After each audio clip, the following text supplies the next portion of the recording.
Hi, this is Dr. Ann DeSantis with the St. Raymond Nonnatus Foundation for Freedom, Family, and Faith. This is our podcast for adult children of divorce, and we're talking about 12 virtues for you and for me, because as I've talked about on other podcasts before, I'm also an adult child of divorce. And so throughout this series, I've been talking about several different virtues of our faith and ways that we can grow by exercising those virtues as people who have been affected by, in some way, shape, or form, uh, a separation or divorce of our parents. And so I just to give you like a little bit of a quick recap on my own story is although I'm a an older adult and also the executive director for the foundation, my parents did divorce when I was 7 years old. And so when you have that type of change in your life, sometimes a trauma for some families, for some individuals, there is some way that as our life progresses in some fashion that we do need to exercise virtue in our lives. All of us need to exercise virtue, but especially those who have been affected in some way by a trial or tribulation of the family. So I thought we would start out with, I would like to read right from the Catechism. It's number 1807, and it talks about the moral virtue of temperance. And temperance is the moral virtue that moderates the attraction of pleasures and provides balance in the use of created goods. It ensures the will's mastery over instincts and keeps desires within the limits of what is honorable. The temperate person directs the sensitive appetites toward what is good and maintains a healthy discretion. Do not follow your inclination and strength, walking according to the desires of your heart. Temperance is often praised in the Old Testament, and it says in quotes, do not follow your base desires, but restrain your appetites. In the New Testament, it is called moderation or sobriety. We ought to, quote, live sober, upright, and godly lives in this world. I think it's much to think about because every day of our lives, I think that we are affected by making choices, good or bad choices, having to do with temperance, having to do with, are we going to be selfish? Are we going to be indulgent? Are we going to be very far from God in our sacrificial ways of living? I really think that's what temperance is all about.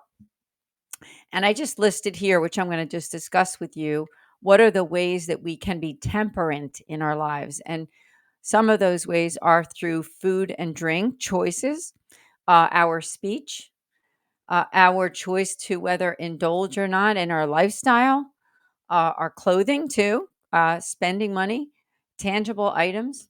So let's just start out with food and drink. You know, as I'm taping this podcast, we just finished with the Lenten season. We're at the very beginning of the Easter season. And I think in our desire to fill ourselves with food, I mean, obviously we have to eat, we have to take care of ourselves. And that's a good thing. That's a wonderful thing, in fact.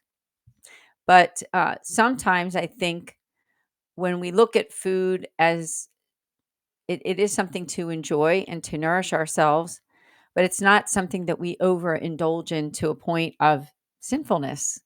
And it's easy to do, I think, in this society because we're surrounded by wonderful, wonderful choices of food, aren't we? And also maybe some foods that aren't so good for us too, foods that are filled with, say, sugar or preservatives. So I think one thing that we can look at when we think about food and drink, and when we think about drink, maybe we might reflect on alcoholic beverages. Of course, as Catholics, we know that it's not necessarily sinful to have a glass of wine or beer sometimes, but it's really what is our attitude about it, right? There's some people who are affected by it to a point of addiction, and we certainly don't ever want to go in that direction. So I think the way that we have to view food and drink is something that we do, but take our time to enjoy it, eat slowly. uh, when you're filled, say to yourself, I think I've had enough. I don't need to go back for seconds, thirds, or fourths.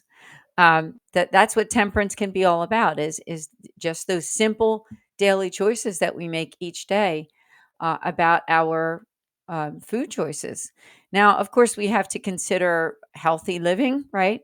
God always wants us to make good choices, that something that's nutritious for our body, because God wants us to live a healthful life. He wants us to um, actually enjoy food, but we just have to learn to enjoy it in a temperate fashion. Excuse me, there, and same with drink. So, just some food for thought. And as an adult child of divorce, maybe you came from a family where there were some addictions. Maybe there was some alcoholism or drug addiction or some other addiction. So, practicing temperance is a wonderful way to learn how to live a better lifestyle. Maybe not imitating the way that you were raised, but something new. So it gives us really something to think about. We can also be temperate in our speech too. I also think we live in a world today, especially with social media and in our society of trying to get ahead, where there's so many people who are not temperate in the way that they present themselves, in the way that they speak about themselves or other people.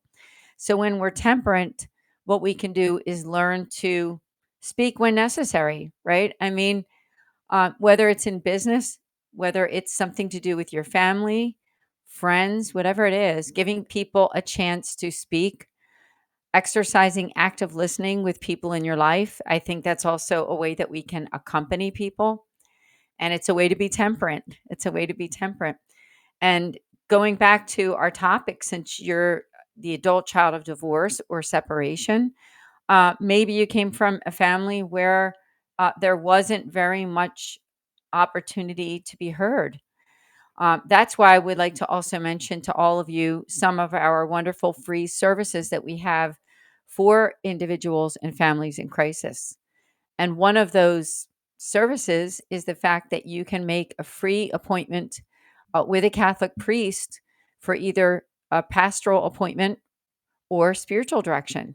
And we do that either for a phone call or something like Google Meet or Zoom. So just reach out to us at our website at nonatus.org. Reach out to me and I will make that appointment for you. I will set it up with one of our priests, one of our Mercedarian friars. So just remember that your speech and the way that you communicate is also a way that you can be temperate too. Another thing that I mentioned here, my little list I'm reading from, is we can be temperate in our choices of lifestyle, right? Clothing, the way, just the things that we purchase could be a car, a house, clothing, jewelry, whatever it is. Being temperate means that we don't overindulge in that way either. And again, talking about someone who's been affected by divorce or separation, maybe you were exposed to a parent that wasn't temperate with spending or the physical realities of our world and needs. But you can always start afresh. You don't have to do things exactly the way you were raised. You can do things differently. That's the beauty of our faith, is that we can have new beginnings. And so just think about that. Think about what are some of those lifestyle choices? Is it where you shop? Saving some money by not shopping at places that charge too much money for clothing or shoes or whatever items you need. Trying to find good deals, I guess, is what I'm trying to say. That's a way that you can also be temperate. And anything tangible. I really think so. I think that anything that's tangible in our lives is a way that we can be temperate. Um, and I have this another like little quote that I can read. As I said, I was reading from the Catechism from 1809. It says, "To live well is nothing other than to love God with all one's heart, with all one's soul, and with all one's efforts. From this it comes about that love is kept whole and uncorrupted through temperance. No misfortune can disturb it, and this is fortitude. It obeys only God, and this is justice, and is careful in discerning things so as not to be surprised by deceit or trickery, and this is prudence." So I think There's a wealth of information in the Catechism of the Catholic Church. Just go to that section there. It's in like that 1800 section, but this one is 1809 for temperance. And of course, we can also talk about those four cardinal virtues too, which we did do other podcasts on for this podcast. We talked about prudence, we talked about justice, we talked about fortitude, and talking about temperance. So reflect on all of these things. This is going to be a little bit of a shorter podcast since I'm not interviewing anyone. It's just me here talking about this a wonderful virtue. So we're going to go just a few more minutes. But I would just say read about it, think about it, but most of all, pray about it because as an adult child of divorce, we weren't always exposed to virtue in our lives, or maybe if we were, it wasn't very often, or that we were really challenged by it.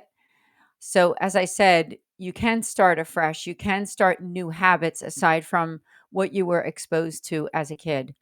And so that's the virtue of temperance. I want to end this podcast just by talking about some of those other services that we offer as a foundation. As I said all the time on our podcast, that our website is nonatus.org. Please do connect with us. We offer prayer, priestly consultations, podcasts and videos, and also programs and events. Our prayer, if you go to nonatus.org, we have a page there that you can actually send in a prayer request and I send them to our Mercedarian friars. So I love to hear from you. Be sure to connect with me. Let me know what those prayer intentions that you have are. And you can be sure that our Mercedarian priests and brothers will be praying for you. The priestly consultations, everything we offer is free in that regard, also spiritual direction. There's a drop down there on the website at nonatus.org for the priestly consults. And you can have as many of those as you need. And you can even talk about some of the topics of these podcasts too. If you want to extend some of this conversation, learn more, and just learn how to exercise it in your life, please do. Podcasts and videos. This is our Philly Nonatus YouTube channel. We're also on a lot of the other podcasting channels like the Apple Podcasts and Amazon. So just look for us at St. Raymond Nonatus Foundation. And also on our website, we have a page there that you can look at some of our um, premier ones, our premier podcast series that we've really promoted in the past. And our retreats and events, we're located in Philadelphia. So a lot of our events are right here where I live, but we're willing to come to you to do retreats as well. But if you do live within an hour's distance or so of Philadelphia, we've been doing a lot of retreats at a retreat center called the Dalesford Abbey. So all you need to do is just, go to our website, see when the next one's going to be. I'm taping this in the spring of 2025. And I don't know when you're going to be watching this, but mark your calendars because we are having a Advent podcast. Now that's not going to be until December. But we would love you to sign up and join us. So just keep an eye on that website and you'll be able to learn more. And for those who also live in the area, this coming year in December, we have our premier fundraising event, and that is going to be in Philadelphia. It's not on the website yet, but please do check it out. It's going to be at Ivy Hall, which is down the street from Our Lady of Lourdes Parish in Philadelphia. We'd love to have you there, even for those who don't live in the area. There's plenty of hotels in the area. We'd love to host you and see you be able to join with us so that we can celebrate the good work of this nonprofit. So for me, Dr. Ann DeSantis, Executive Director of the St. Raymond Nonatus Foundation for Freedom, Family, and Faith, I just want to thank you so much for joining me on this podcast. And I encourage you to also watch some of those other podcasts in this series. As again, I said, this one is on the 12 virtues of our faith for adult children of divorce. So thank you so much for joining us. And we'll see you next time here with the St. Raymond Nonatus Foundation for Freedom, Family, and Faith. God bless.